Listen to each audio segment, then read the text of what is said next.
Binabati ko kayo mula sa Israel. Narito ang tatlong mahahalagang senyales. Nag-aalab ang Iran. Nagpapakita ng lakas ang Estados Unidos sa rehiyon at sa Syria. Hindi lang natatapos ang isang yugto, kundi lalo pang nagiging mas komplikado ang sitwasyon. Sa napakalaking panganib na muling bumangon ng mas malakas ang Islamic State of Iraq and Syria, ang kilalang grupong terorista, talakayin natin ito ng buo dahil ang mga nangyayari sa rehiyon ay mga piraso na kapag pinagsama-sama ay bumubuo ng isang napakaselang sitwasyon.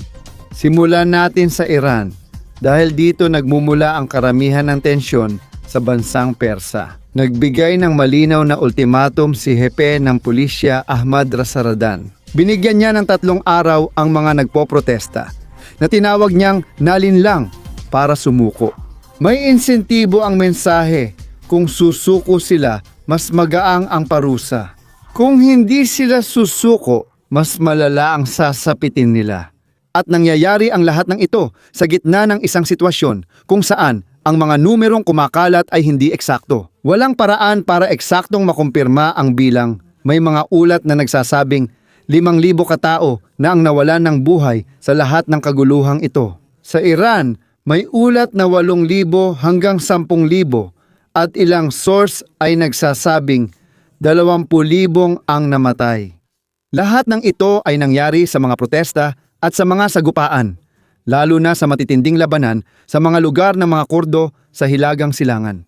Mamaya ipapaliwanag ko ng mabuti para maintindihan mo ang tungkol sa mga Kurdo. Kasi alam kong mula sa pinanggagalingan mo, Kurdo man o hindi Kurdo, baka hindi mo alam kung ano yon. Ipapaliwanag ko yan, konting pasensya. Kasabay nito, mula sa hudikatura ng rehimen, nagtatakda sila ng mahigpit na patakaran. Lumabas si punong piskal Ali Saleh para pabulaanan ang mga pahayag ni Trump tungkol sa kanseladong bitay na tinawag niyang walang basehang kalokohan. Tinapos niya ito sa pagsasabing magiging mapagpasyahan, mapanghadlang, at mabilis ang tugon ng hudikatura sa mga kasong may kaugnayan sa protesta. Ibig sabihin, bilis at mahigpit na kamay. Ngayon, mas sensitibo na dahil hindi lang tungkol sa bilis at pagpigil. Sa klasikong pananaw, dumarami ang mga reklamo at ebidensya ng paggamit ng mga kemikal laban sa mga nagpoprotesta. May mga video na nakita na sa wakas ay nakalabas mula sa blackout ng impormasyon sa Iran, mula sa internet blackout, kung saan makikita ang mga puwersa ng seguridad ng Iran. Gamit nila ang mga kagamitan at maskara na para sa mapanganib na material, hindi para sa pagbobomba ng tubig. Bukod pa rito, may lumabas na personal na patotoo sa social media na naglalarawan ng patuloy na sintomas. Pagkalipas ng ilang araw, lumitaw ang mataas na presyon, mabilis na tibok, pananakit ng tiyan, ulo at pagkahilo. Kumalat din ang ulat ng isang doktor na nagsasabing hindi ito karaniwang tear gas, kundi mga hindi autorisadong sangkap na nakakaapekto sa katawan.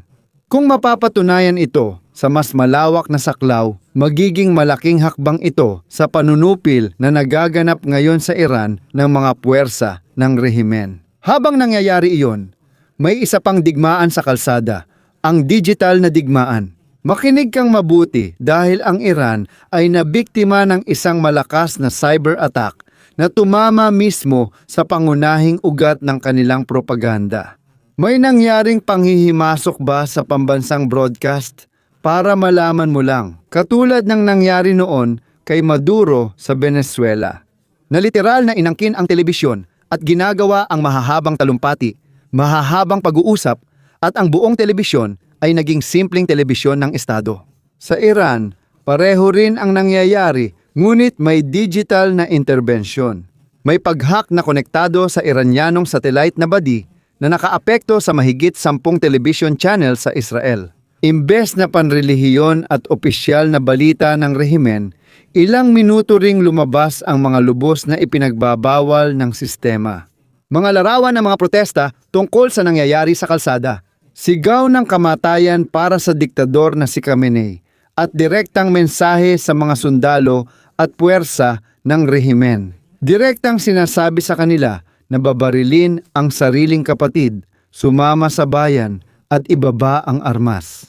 Lumabas din ang mga sigaw tulad ng pambansang revolusyon ng mga Iranian at mga panawagan na ipagpatuloy ang laban dahil malapit na ang kalayaan. Mahalaga hindi lang ang nilalaman, kundi pati ang kahihiyan sa rehimen. Karaniwan, binablock ng mga sistema ng seguridad ang ganitong mga tangka ng panlabas na signal sa loob ng ilang segundo.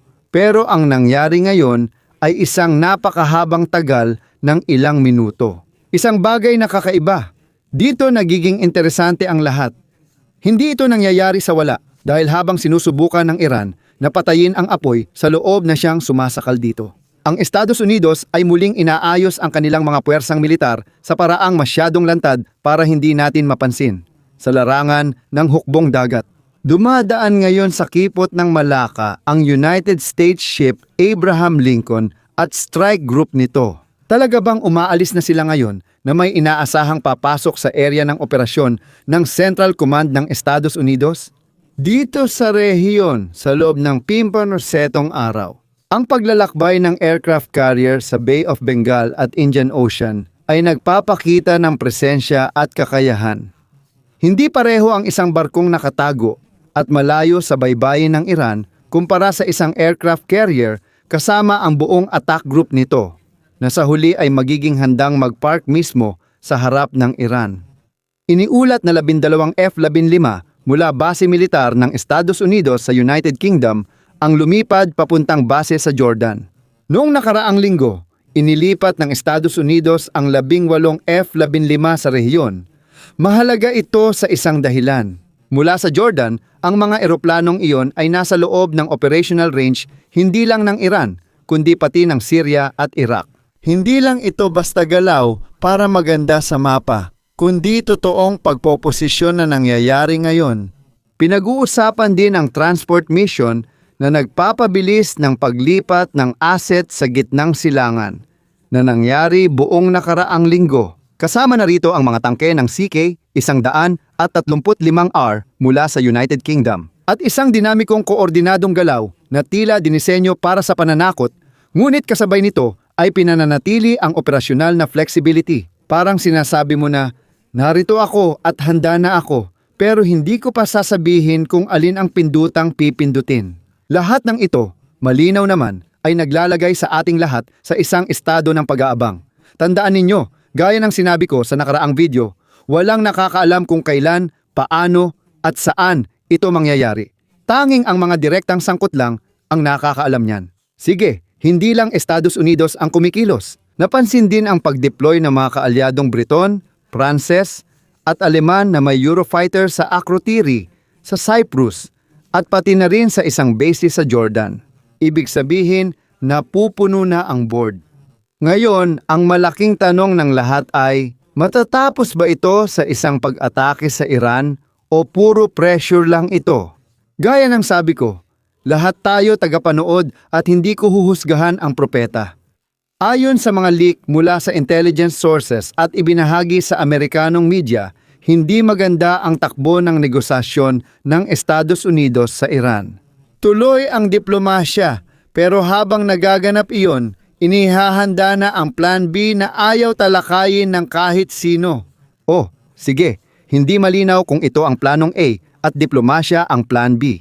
Sinasabing may bagong pagkakataon si Trump na subukan ang pag-atake sa susunod na 2 o 3 linggo kapag nakapwesto na ang mga asset sa rehiyon. Ano ang ibig sabihin nito? Na kung mauwi man ito sa isang senaryo ng pag-atake, hindi ito mangyayari bukas ng umaga? Hindi basta-basta dahil lang sa bugso ng damdamin? Ito ay magiging isang planadong pagkakataon kung saan nakapwesto na ang lahat, mga aircraft carrier, depensa, lohistika, eroplano, at kakayahang tumugon sakaling magkaroon ng ganti hindi lang mula sa Iran, kundi pati na rin sa lahat ng mga proxy nila sa rehiyon. Tandaan, galing ito sa Israel. Mukhang desperado ring umatake ang Estados Unidos sa mga susunod na araw. Maaaring umabot sa pinakamataas na antas ang kanilang konsentrasyon ng militar sa loob ng halos 1 linggo. Pinag-uusapan na rin ang utos sa Central Command na maghanda ng 24/7 operatibong suporta sa susunod na buwan dahil sa tensyon kaugnay ng Iran. Parang walang tigil na operasyon yan, hindi lang basta 24 na oras. May mga ulat na nagsasabing may opisyal ng Estados Unidos na nakikipag-usap sa Israeli media at naghahanda na ang Amerika para sa pag-atake. At sinasabi pa raw ni Trump kay Netanyahu na dapat maging handa ang Israel na bayaran ang magiging kapalit ng tugon ng Iran. Ngayon, dinadala tayo nito direkta sa Israel. Bakit sa ganitong sitwasyon, hindi lang basta tagapanood ang Israel? Bahagi talaga sila ng kalkulasyon, gusto man nila o hindi. Ngayong araw, 3 eroplanong F-35 ang lumapag sa base ng Nebatin.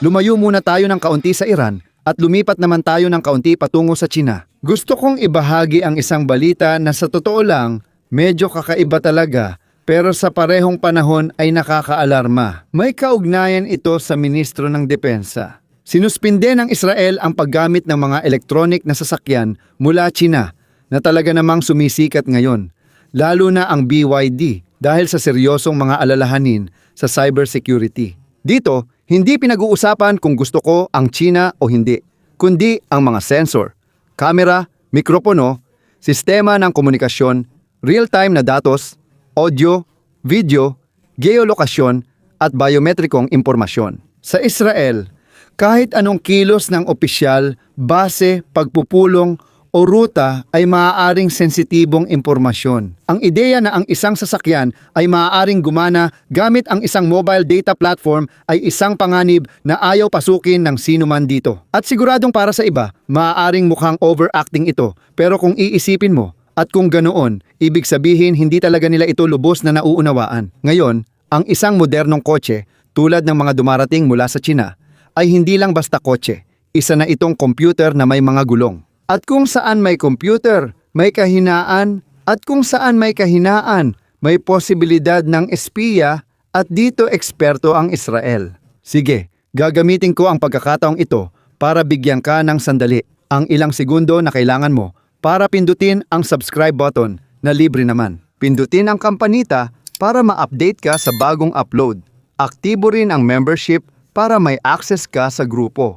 Mula sa Europa o mula sa Europa o mula sa Europa o mula sa oo. Sige, ayos. Ngayon, lumipat naman tayo sa Syria, kung saan mataas ang panganib na lumala ang sitwasyon dahil sa lahat ng nangyayari doon. Na siyang dahilan kung bakit laging alerto ang Israel dahil matagal na tayong may hangganan sa bansang iyon. Nahati ang Syria at nasa Damasco ang sentral na pamahalaan. At sa kabilang banda, isang malaking bahagi ng Hilagang Silangan ay nasa ilalim ng kontrol ng mga Kurdo, nakatabi mismo ng Turkey, pangunahing sa pamamagitan ng tinatawag na Syrian Democratic Forces, ang mga puwersang demokratikong Syrian na sinuportahan ng Estados Unidos. Habang nilalabanan nila ang grupong terorista na Islamic State of Iraq and Syria, ang de facto na autonomiya ay tumagal ng halos 1 dekada. Pinanatili ang kontrol sa teritoryo, sariling puwersa, at mahahalagang estratehikong lugar na may yaman. Sa totoo lang, mukhang mabilis na natatapos ang yugtong iyon. Pero ngayon, para makapagpatuloy ako. Para maintindihan mo ang kwentong ito, ipapaliwanag ko ng simple kung sino ang mga Kurdo. Dahil sila ang pangunahing tauhan dito. Para may ideya ka rin sa oras at lugar. Bukod pa rito, kung hindi mo maintindihan iyon, lahat ng sasabihin ko ay parang banyagang salita na hindi mo maintindihan. Puro kakaibang pangalan lang ang maririnig mo. Ang mga Kurdo ay isang malaking grupo ng tao sa gitnang silangan. May sarili silang pagkakakilanlan, sariling kultura at nakatira sila sa 4 na pangunahing bansa: Turkiya, Syria, Iraq at Iran. Ibig sabihin, wala silang sariling bansa, parang isang Kurdikistan, kundi nakakalat sila sa loob ng mga hangganan ng 4 na bansang ito. Kaya naman, sa iba't ibang lugar at sa mundo, at sa buong mundo, sa lahat at sa lahat at sa lahat at sa buong mundo, sa buong mundo at sa lahat.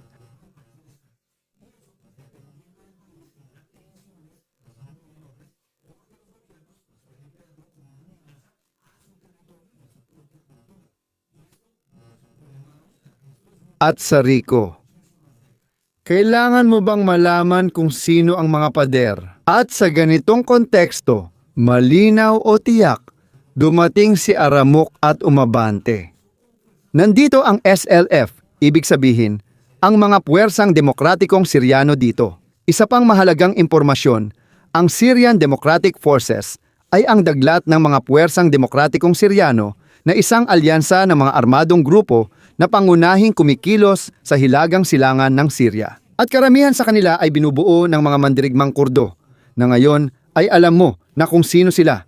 Bagaman dapat ding sabihin na kabilang din dito ang mga Arabo at iba pang minorya. Lumitaw sila, pakinggan mo, sa tulong ng Estados Unidos para labanan noon ang grupong teroristang Islamic State of Iraq and Syria. Ibig sabihin, sila ay malalakas na puwersang armado sa loob ng 4 na bansa, parang buong hukbo ngunit hindi opisyal na hukbo ng mga bansang iyon. Kaya, ang nangyayari ngayon sa Syria ay gawa ng puwersa ng kasalukuyang pamahalaan. Kinukuha ng mga puwersa ng bansa sa pamumuno ni ang kontrol sa sensitibong mga lugar sa Hilagang Silangan. Sa Hilagang Silangan ng Syria, kung saan matagal nang naninirahan ang mga Kurdo. Naging simbolo ito ng Islamic State of Iraq and Syria noon. Tungkol dito, ang Ministry ng Depensa ng Syria ay naglabas pa nga ng mga mapa na nagdedeklara ng ganap na kontrol sa mga lugar na ito. Sa aktwal na lugar, may mga eksenang nagpapakita ng uri ng transisyong nararanasan ngayon. Puwersa ng gobyerno ng Syria tumatawid sa Euphrates gamit ang inimpromisong gamit, naghahanda sa mas malalaking sagupaan. Naiulat ding dumating si Maslom Abdi, komandante ng puwersang Kurdish sa Damasco para talakayin ang huling detalye ng mahalagang kasunduan. At malinaw na parang negosasyon iyon, pero ang totoo ay napakakritikal at napakadelikado ng sitwasyon. Noong isang araw lang, nagkaroon ng kasunduan sa negosasyon, ngunit sandali lang ang tigil putukan. Ang mga negosasyon, sinusubukan pa rin at maraming mga bansa ang nagtutulungan. Sinusubukang suportahan na maganap ang mga negosasyong ito dahil ito ay isang issue na malinaw na ikinababahala ng buong rehiyon. Ang mga kulungan kung saan naroroon ang mga terorista ng Islamic State of Iraq and Syria na sa ngayon ay nasa mga lugar na kontrolado ng mga Kurdo. Ngayong araw, naiulat ang mga sagupaan malapit sa mga pasilidad kung saan may libu-libong nakakulong na may kaugnayan sa grupong terorista na Islamic State of Iraq and Syria. Nagbabala ang Syrian Democratic Forces ang puwersa ng mga Kurdo na posibleng sumiklab muli ang terorismo kung mawawala ang kontrol sa transisyong ito. Itinanggi ng gobyernong Syrian ang pag-atake sa mga bilangguan at iginiit na layunin nilang tiyakin ang seguridad ng mga lugar. Sa gitna ng kaguluhan, napag-usapan din ang pagtakas ng mga bilanggo.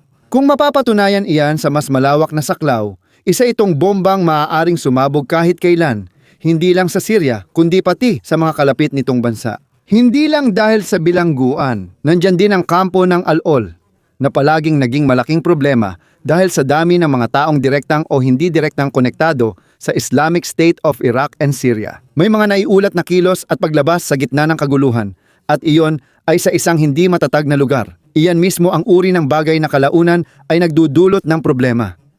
Isang opsyon ay ang pumunta sa terorismo ng takot, Avin.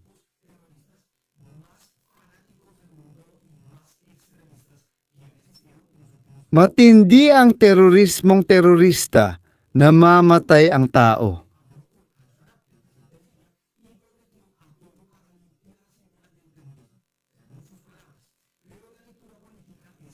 Palaging tinuturing ng Turkey na banta ang mga puwersang Kurdish. Kaya ang pag-aayos na ito ay pabor kay Erdogan sa estratehikong paraan na ginagamit lang ang dahilan na mapipigilan daw ang anumang sitwasyon sa Islamic State of Iraq and Syria para lang alisin ang mga kilalang Kurdish.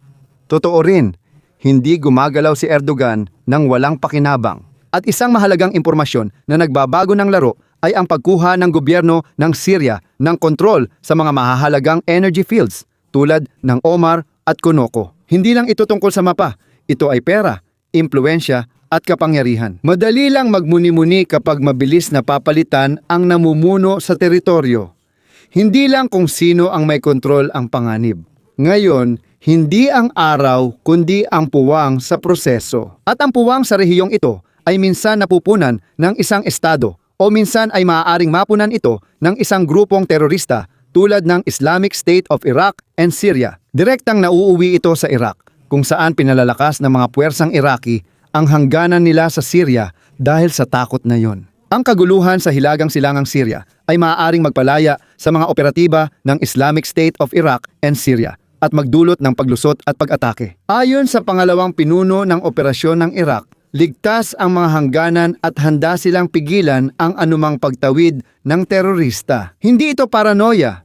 Alam ng Iraq na kapag sinamantala ng Islamic State of Iraq and Syria ang kaguluhan sa Syria, nagkakatipon sila, tumatawid at muling umatake. At tinutukoy ko ang mga masaker na ginawa noon ng grupong Islamic State of Iraq and Syria dito sa Iraq. Kaya, gaya ng nakikita ninyo, hindi talaga madali ang sitwasyon dito.